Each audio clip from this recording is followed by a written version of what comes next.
Bonjour et bienvenue sur le MAG de LCE, un MAG tout en images pour découvrir le pèlerinage annuel, l'association Lourdes Cancer Espérance et l'actualité de Lourdes. Ils sont venus au pèlerinage pour accompagner les pèlerins malades dans le cadre de leur formation. Lourdes est aussi un lieu de formation au service. 7 départements d'Île-de-France étaient réunis à Paris pour une grande rencontre sous le signe de l'espérance. 2019 est l'année Bernadette. La paroisse de Lourdes, la ville et le sanctuaire ont uni leurs énergies pour que cette année soit une vraie réussite.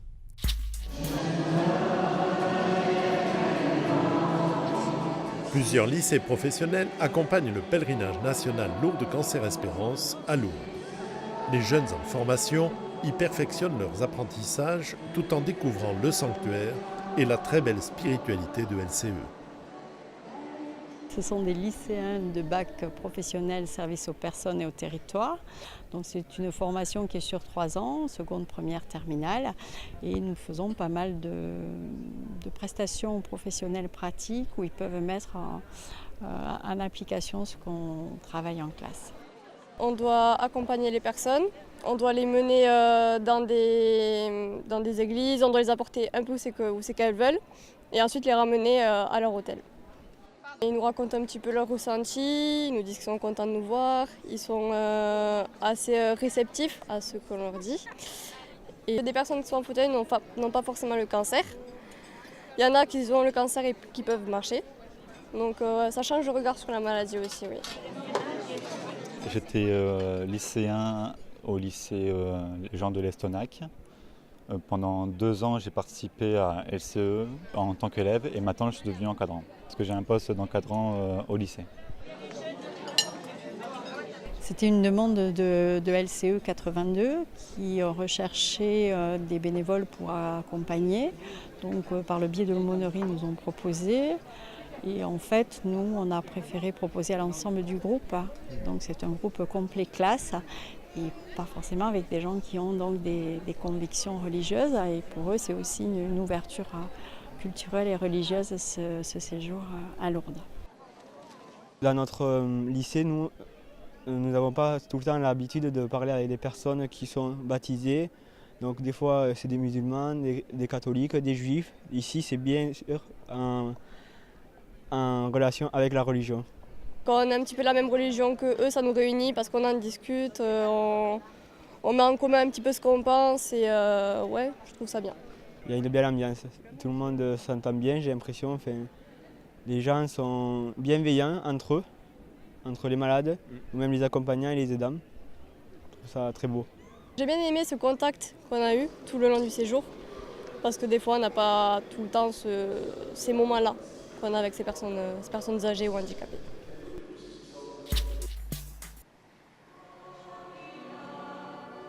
7 départements d'Île-de-France réunis dans un même lieu, c'est un événement rare.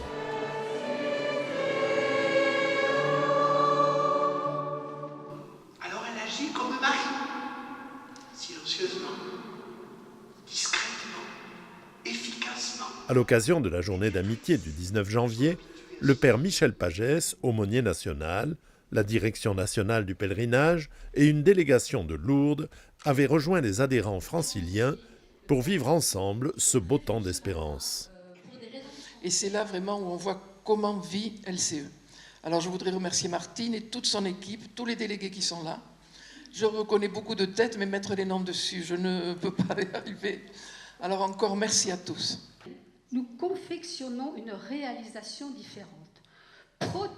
Chaque délégation a présenté succinctement, mais avec originalité, ses caractéristiques. Sac à dos en toile.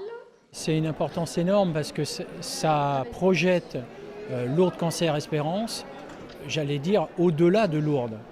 C'est-à-dire que l'espérance te porte toute l'année au travers des messes qu'on va organiser, des rencontres qu'on va pouvoir organiser. Et puis c'est ces rencontres, comme disait Anne de Romanet, c'est des rencontres au quotidien avec des parcours différents. Et c'est là où on se retrouve. Et on retrouve l'autre et on se retrouve soi-même.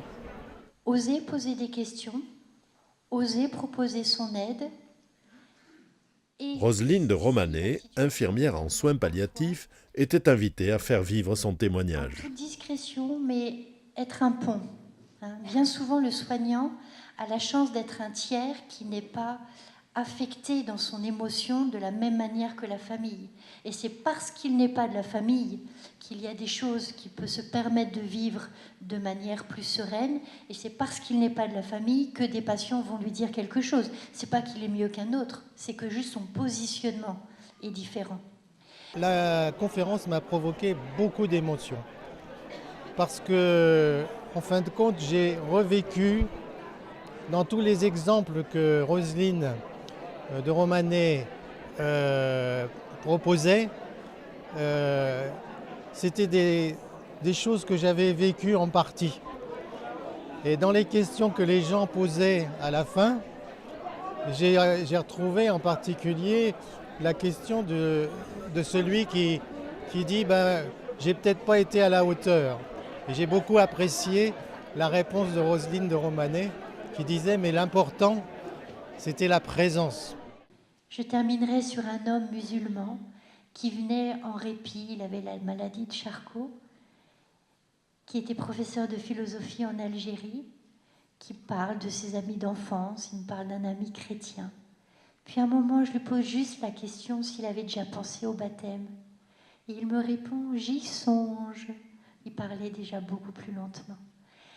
Eh bien, sa maladie était le lieu, où Jeanne Garnier même était le lieu de rencontre avec son Seigneur, parce qu'il a véritablement fait 3 songes à Jeanne Garnier, qui l'ont amené dans un cheminement qui a fait qu'il est reparti avec son baptême, avec son épouse. Il a reçu la grâce du baptême. Qui aurait cru qu'il aurait vécu ce bouleversement intérieur? Et vous voyez, si je termine par cet exemple, c'est juste pour vous dire que parfois, on a peur d'être maladroit quand on est auprès de quelqu'un qui est malade ou qui est fragile. Je pense que de poser une question, ça n'est jamais faire irruption ni violer l'intimité de l'autre, pour peu qu'on soit attentif à la réponse. L'association fait vivre l'espérance bien au-delà des 5 jours de pèlerinage à Lourdes. Dans chacune des délégations, ces journées d'amitié ont une grande importance. Mais le lien avec les pèlerins malades prend aussi d'autres chemins. À Paris, ce lien est assuré par le groupe Liaison. Le groupe Liaison, c'est justement aller continuer le pèlerinage de Lourdes Cancer Espérance au quotidien, dans une liaison quotidienne, hebdomadaire, la visite aux malades, les rencontres qu'on va pouvoir faire dans la semaine avec un certain nombre d'adhérents. On est tous concrètement pauvres de quelque chose. Alors on ne va pas dire spirituel, ce que vous voulez, non, je suis pauvre. Je suis appauvri, démuni, accablé, pauvre. Et Dieu m'aime, malgré tout. Dieu ne me lâche pas, malgré tout. C'est un peu l'ambiance de l'équipe qui m'a fait venir à Lourdes Cancer Espérance et qui m'a fait tenir, qui m'a fait continuer, parce qu'on a fait le premier pèlerinage en 2013. Ma femme est décédée en 2014. Je n'ai pas fait 2014, mais après j'ai fait tous les autres pèlerinages parce que je voulais retrouver cette ambiance-là. Comment s'est faite cette rencontre avec LCE? Eh bien avec Nathalie, qui est venue me chercher, qui est venue à la maison, qui a rencontré mon problème et oui, elle a dit que c'est grave, voilà, qui méritait d'être à Lourdes. Mais on n'a pas pu y aller la première année parce qu'on était en traitement. Et on a pu, en deuxième année, on est allé là-bas et ça fait un bien extraordinaire. J'avais pas envie de me présenter à Dieu comme j'étais. J'avais l'impression que j'étais en manque. Et là-bas, c'était quelque chose de plus fort. En fait, ça m'adressait à moi, plus qu'à quelqu'un d'autre.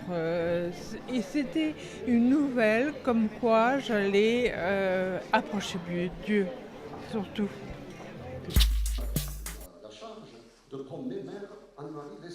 À Lourdes, l'année 2019 est l'année Bernadette. La jeune sainte lourdaise est à l'honneur depuis ce 6 janvier où la ville de Lourdes, la paroisse et le sanctuaire ont procédé au lancement de ce thème particulièrement fédérateur. Au Palais des Congrès, le père André Cab a donné une conférence inaugurale sur Bernadette devant un public nombreux. Si on a ces relations amicales dans un bar, eh bien c'est parce qu'il s'est passé quelque chose à la grotte, c'est parce qu'il y a eu... Oui, Bernadette effectivement nous réunit, elle est celle qu'on ne peut pas cantonner au cachot, qu'on ne peut pas cantonner à la grotte. Ce qui définit le chemin du pèlerin à Lourdes, c'est ce va-et-vient entre l'obscurité du cachot et l'obscurité de la grotte qui deviennent tout d'un coup illuminées par la grâce d'une rencontre qu'on appelle apparition. Marie offre à Bernadette, au creux du rocher de Massabielle, la joie d'une présence et la grâce d'une mission.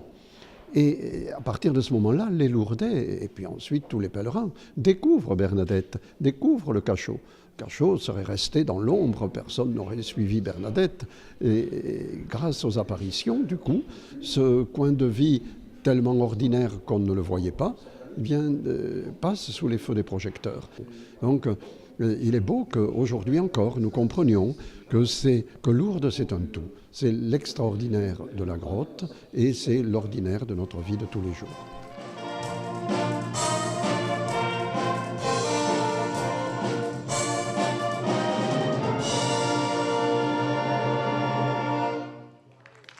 La ville et la paroisse s'associent également à ce beau projet. L'abbé Jean-François Duhard, curé de Lourdes, avait préparé une cérémonie intime et très familiale de rappel du baptême de Bernadette à l'église de Lourdes. Tu as été baptisée Marie-Bernard, au nom du Père et du Fils et du Saint-Esprit.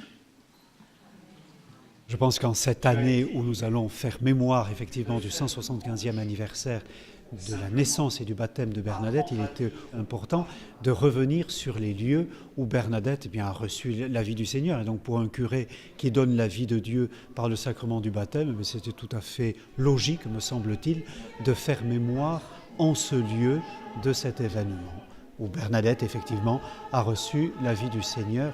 Et cette vie du Seigneur, comme on l'a vu, l'a accompagnée tout au long de son existence et lui a permis d'être chrétienne, tout simplement. Après la paroisse, le sanctuaire et la municipalité, c'est désormais aux pèlerins de s'approprier ce thème riche qu'est l'année Bernadette.